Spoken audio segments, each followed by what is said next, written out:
vêm do Senhor, são elas que nos habilitam a servir. Eu gostaria de convidar a igreja para que deixasse sua Bíblia aberta, você, meu irmão, minha irmã, no livro de Apocalipse, capítulo 3, versículos 14 a 22. Hoje nós vamos estudar sobre a última das 7 igrejas da Ásia Menor. Deus tem nos dado a graça de, domingo após domingo, entender lições preciosas para a nossa vida, através do que aconteceu, do contexto e principalmente das cartas que o Senhor, através de João, dirigiu àquelas 7 igrejas, principalmente mostrando que isso é o que ele deseja para as suas igrejas ao longo da história, uma vez que nós nos identificamos muito com tudo que temos ouvido e aprendido até aqui. Hoje eu quero pensar com vocês sobre a igreja de Laodiceia. E assim como as outras igrejas, Laodiceia, a cidade de Laodiceia possuía muitas singularidades, não é? E consequentemente, a igreja que estava na cidade também possuía. E eu quero então pensar um pouco com vocês sobre algumas dessas singularidades da cidade que nos ajudarão a entender o teor da carta que o Senhor Jesus enviou para aquela igreja.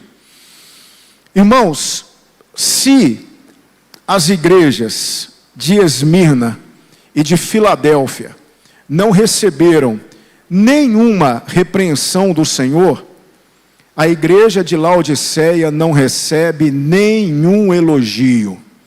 As outras, o Senhor repreendeu em alguns pontos, elogiou em outros, mas a igreja de Laodiceia, ela não recebe nenhum elogio por parte do Senhor. E nós veremos o porquê. Laodiceia era a mais rica de todas as 7 cidades da Ásia Menor. Ela era a mais rica de todas elas. Era a capital de um conjunto de 25 pequenas cidades próximas, chamada de Convenção Cibriática.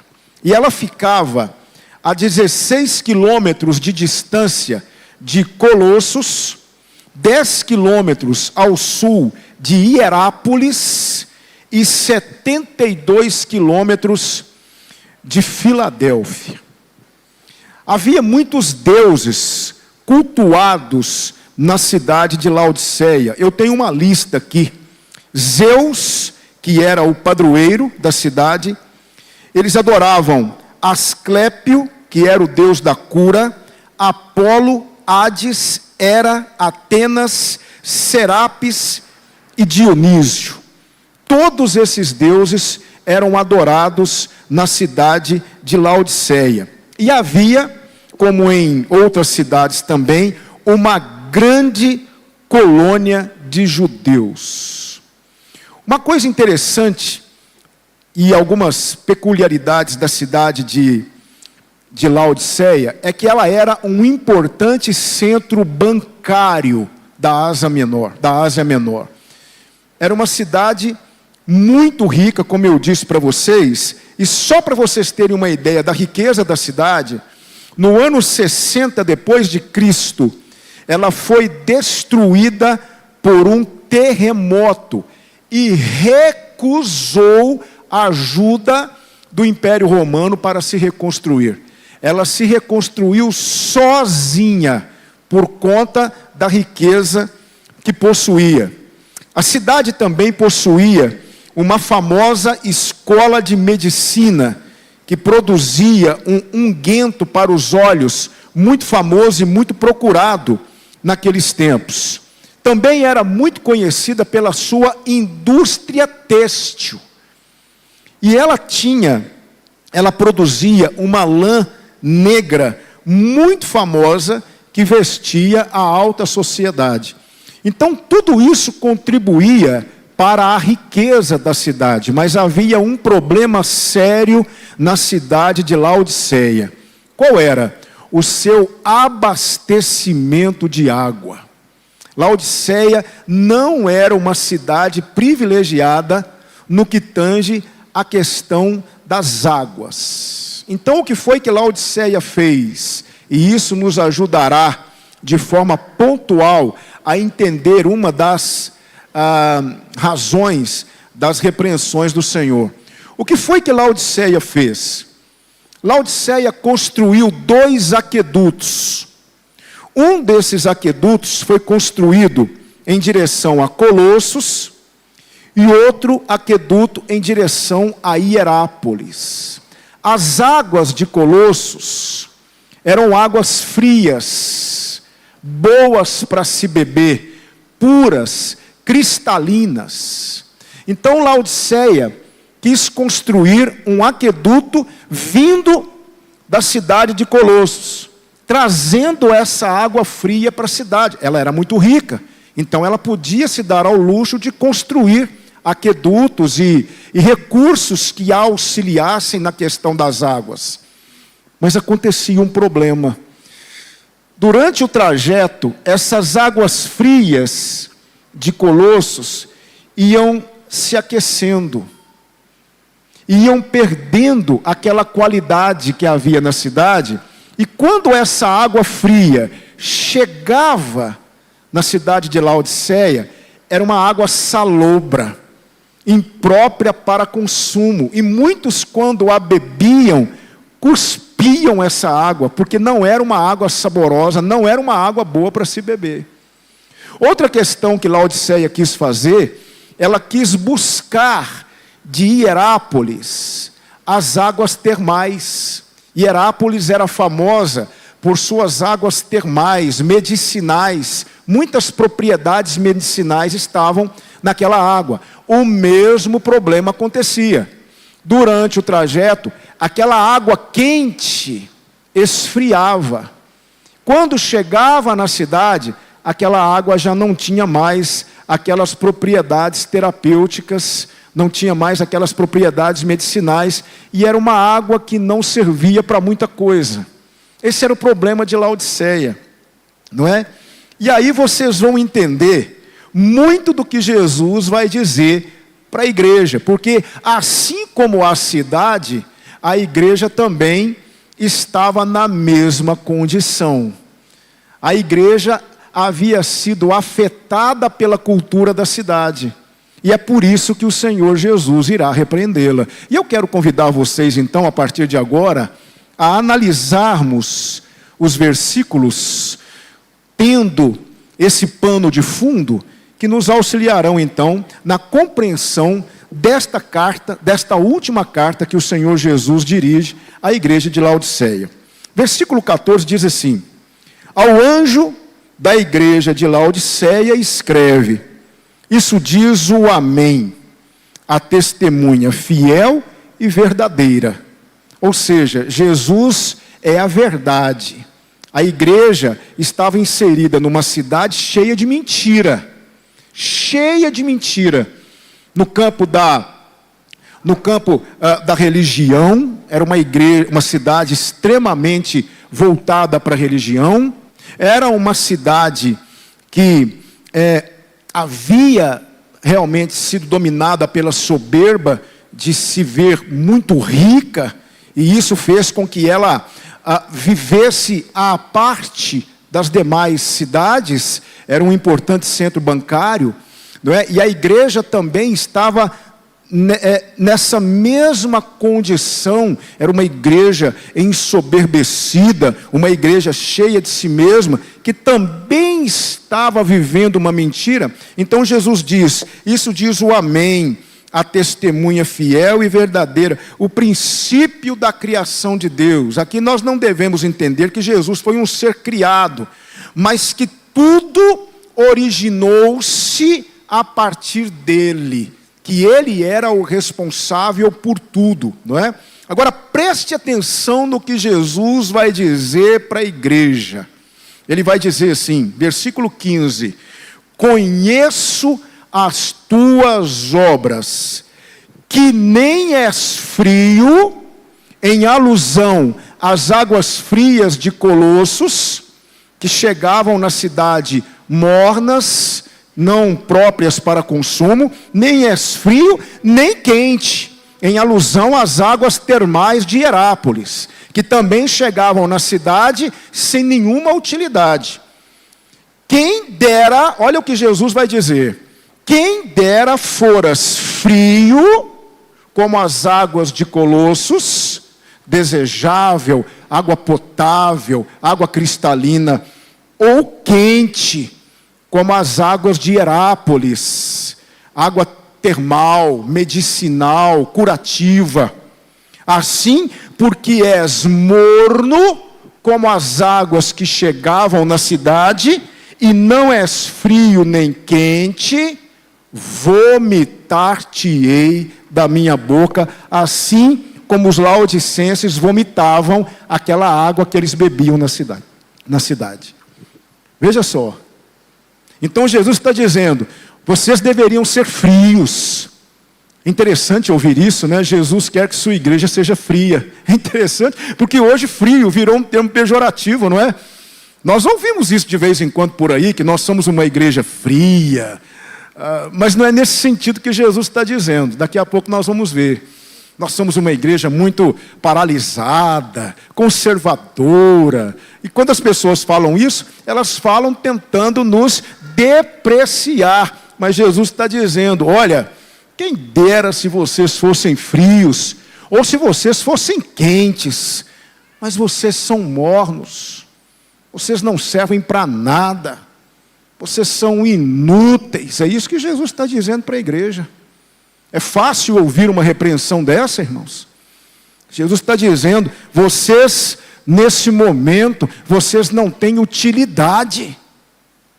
Essa era a igreja de Laodiceia. Vocês não servem para nada.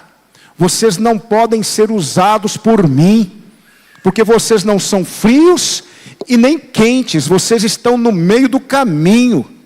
Vocês são mornos.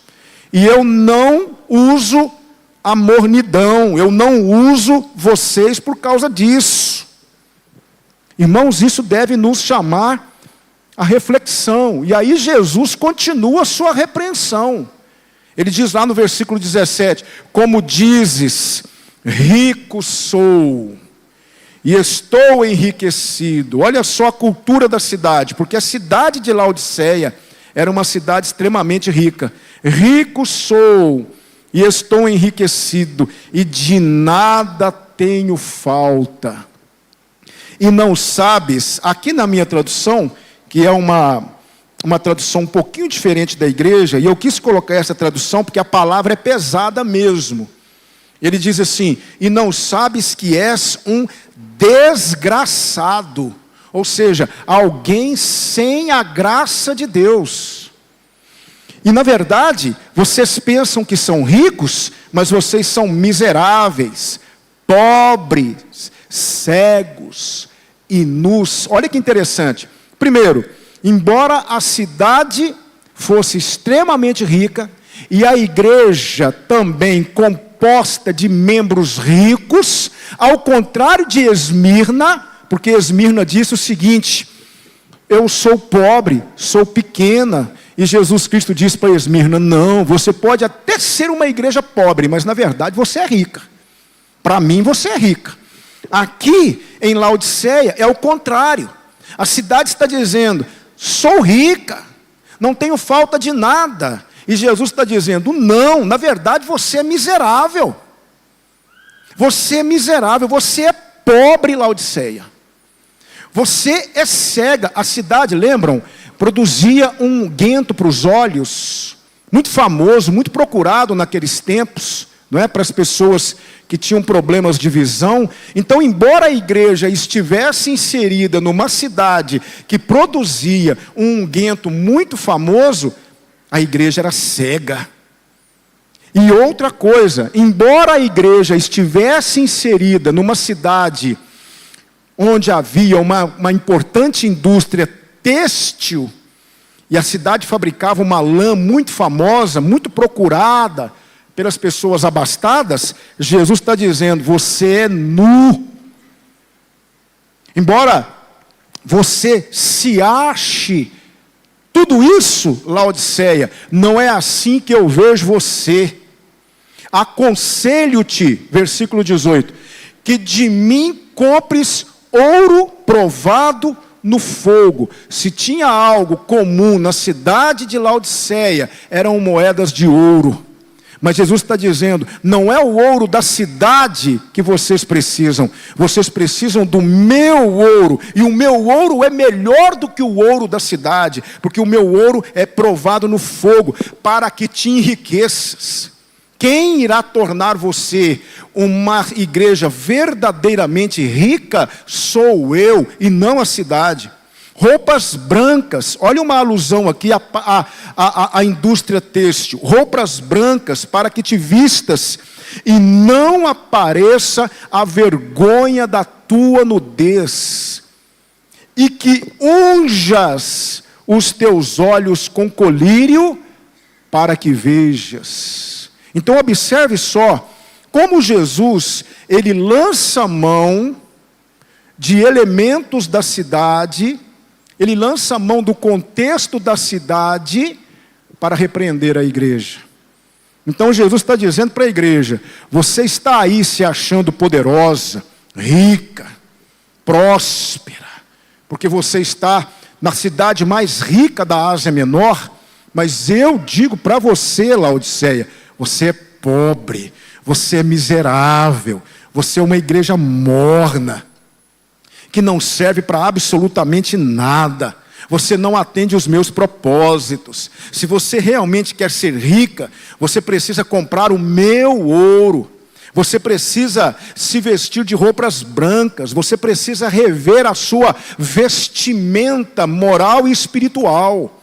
Eu é que posso tornar você rica, Laodiceia. Eu é que posso abrir os teus olhos para que você realmente possa ver, porque você é uma igreja cega, você é uma igreja que não enxerga, você é uma igreja que não vê aquilo que eu quero que você veja.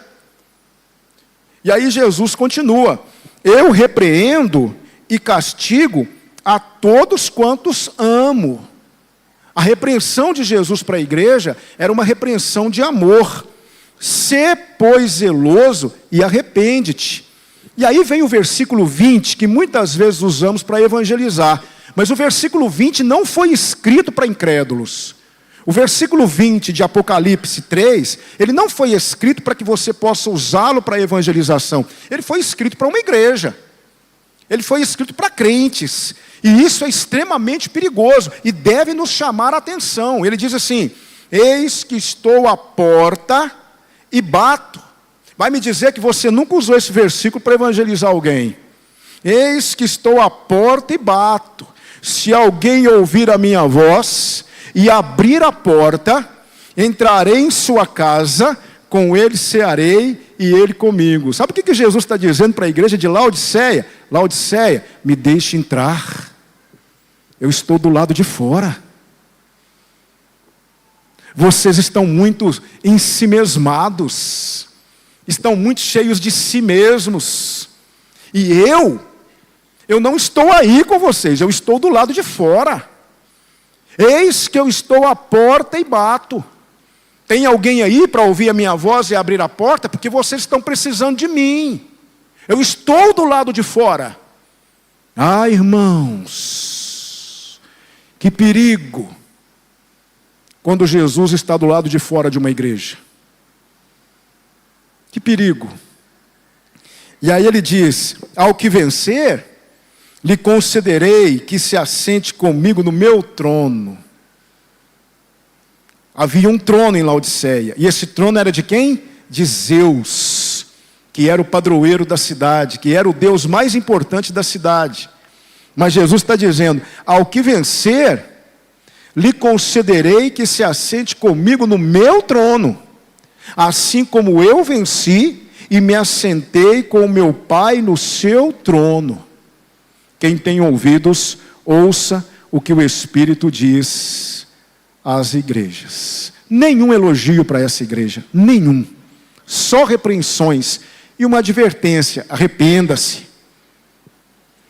Eu estou corrigindo você, Laodiceia, porque eu amo você, mas arrependa-se. Irmãos, esta exposição falou comigo de forma profunda, e eu gostaria de apresentar para vocês agora algumas aplicações, algumas coisas que nós, como igreja, podemos aprender aqui.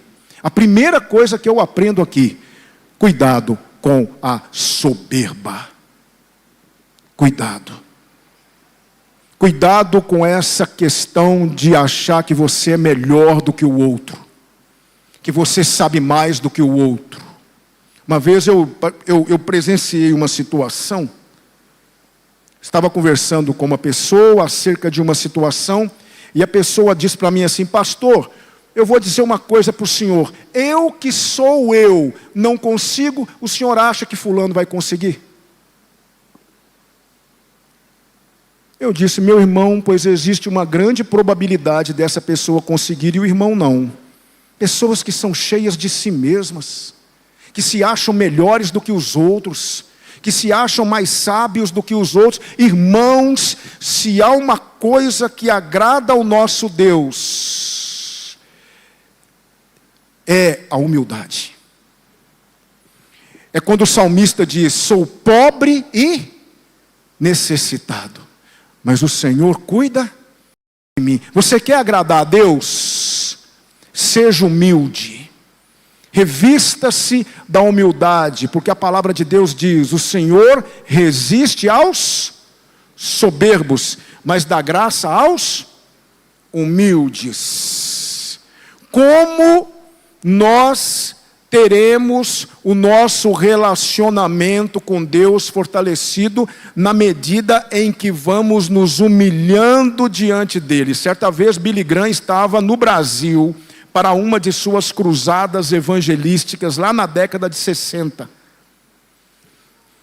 E minutos antes da programação começaram a procurar Billy Graham para lá e para cá. Onde é que está Billy Graham? Onde é que está Billy Graham? Ninguém encontrava Billy Graham.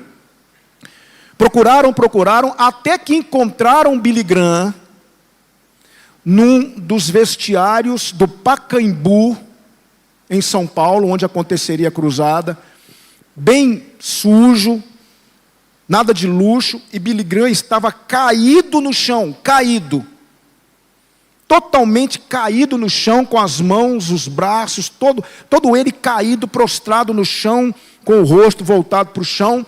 E eles então chegaram e ficaram alarmados, e Billy Graham ouviu o bochicho. Ele então fez um sinal com a mão, as pessoas se calaram. Ele ficou ali mais um tempo, se levantou, se ajeitou e disse: agora podemos começar.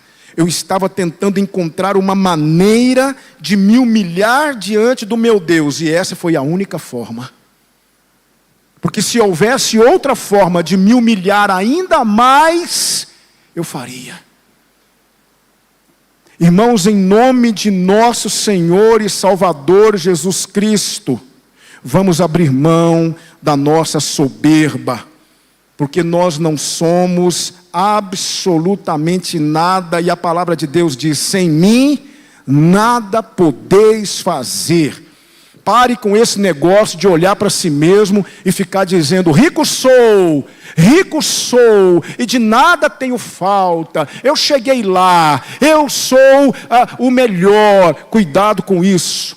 Por conta disso, o Senhor Jesus Cristo repreendeu a igreja, dizendo para a igreja palavras pesadas. E ele disse: você na verdade é um desgraçado, pobre, miserável, cego e nu. É isso que você é. Isso vale tanto para nós, enquanto igreja do Senhor, quanto para nós individualmente. Irmãos, Martinho Lutero disse: tudo que você vê de bom em mim é Cristo, mas tudo que você vê de mal, esse sou eu mesmo. É por isso que em tempos de você é precioso, mais raro que o ouro puro de Ofir, em tempos de sua vitória tem sabor de mel, não é? Olhe para a palavra de Deus que diz o seguinte: Não somos absolutamente nada. Olhe para Isaías, quando ele diz: todos nós somos como o imundo, e todas as nossas justiças como trapos da imundícia. É isso que nós somos, irmãos. Vamos nos humilhar perante o Senhor, vamos nos humilhar perante o nosso irmão, vamos nos despir dessa roupagem de arrogância e de soberba, vamos ser humildes, irmãos. Não vamos pelo caminho de Laodiceia. Há uma frase de Rowland Hill, ele diz assim: se você quer ver a altura do monte do eterno amor de Deus, precisa descer ao vale da humildade. Essa é a primeira coisa que eu aprendo aqui. Mas eu aprendo uma segunda coisa, caminhando já para o final. Cuidado com a mornidão espiritual. Jesus está dizendo para você: seja frio, seja desejável, seja uma água potável para sua família, seja uma água desejável no seu trabalho, seja uma água desejável na sociedade, que todos queiram beber de você. Seja puro, seja cristalino, seja frio. É isso que o Senhor Jesus está dizendo. E Ele está dizendo também: mas também seja quente, seja medicinal, tenha palavras de bênção. Ontem eu estava conversando com o pastor Nicodemo, e ele estava fazendo uma pontuação acerca de uma questão, e eu falei com ele: pastor, que bom que o senhor disse isso. Ele disse: eu fiquei um pouco sem jeito de dizer, porque eu não gosto de abrir a minha boca para criticar, eu gosto de abrir a minha boca para elogiar. Achei tão interessante essa palavra do pastor, tão interessante. Ele gosta sempre de ter uma palavra para abençoar, para edificar, sabe? Isso é ser quente, é ser medicinal, é ser terapêutico. Isso vale para nós e vale para a igreja. Irmãos, em nome de Jesus, vamos ser uma igreja fria. É interessante um pastor falar isso para a igreja, né? Mas vamos ser uma igreja fria, agradável, que as pessoas queiram buscar uma fonte de esperança, que as pessoas realmente procurem água desejável para o mundo. Mas vamos ser quentes, vamos ter palavras de cura, palavras de bênção para as pessoas, mesmo que às vezes sejam palavras duras, mas palavras que edifiquem, palavras que levem as pessoas a refletirem sobre sua condição espiritual, para que uma cura possa acontecer. Foi João Calvino que disse isso. Ele disse: eu prefiro te machucar com a verdade do que te curar com a mentira. Então, cuidado com a mornidão espiritual, cuidado com essa questão de você não ser nem lá nem cá, viver essa vida apática, essa vida morna, e me perdoe a dureza do que eu vou dizer agora, essa vida que não serve para nada, essa vida que será vomitada pelo Senhor. Cuidado, irmãos, porque isso pode acontecer conosco. Imagine se o Senhor Jesus olha para nós enquanto igreja e Ele diz: vocês são mornos, eu não tenho como usar vocês, vocês não servem para nada, vocês não servem para atender os meus propósitos. Essa era a igreja de Laodiceia, não era fria nem quente. O que nós somos? Como é que você vê a sua igreja? Como é que você se vê? Você é quente? Você é frio? Ou você é morno? Eu aprendo aqui, irmãos, uma última lição e caminho para o final. Cuidado, preste atenção, cuidado, para não mantermos do lado de fora aquele que é a razão de tudo.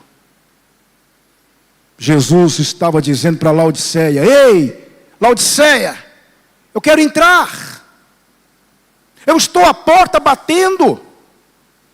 Tem alguém aí para ouvir a minha voz e abrir a porta? Porque eu estou do lado de fora.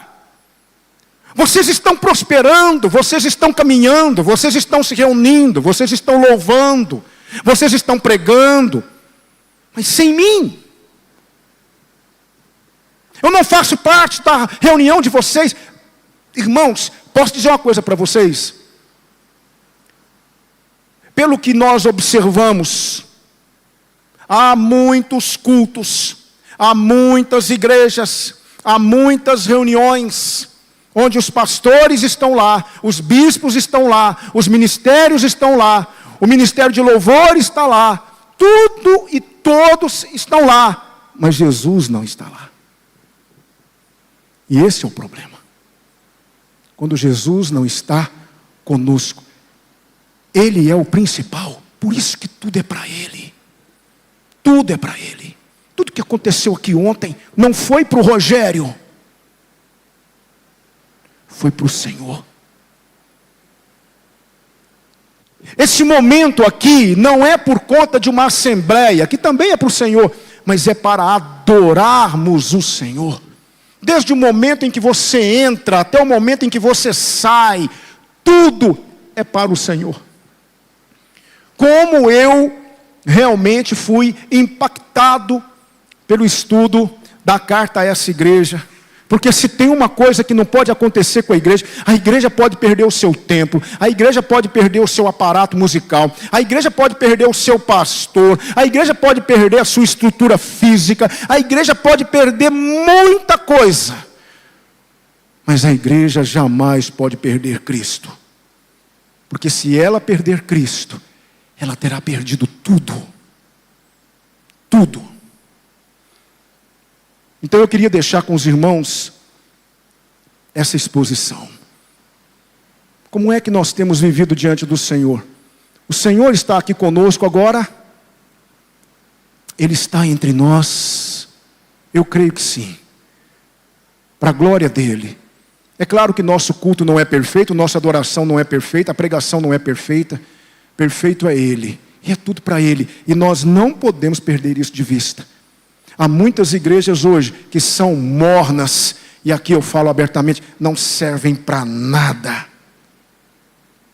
Estão cheias de si mesmas, estão contabilizando cada centavo que cai no cofre, traçando metas e mais metas, estratégias e mais estratégias, para aumentarem a arrecadação e poderem prestar relatório para a sede.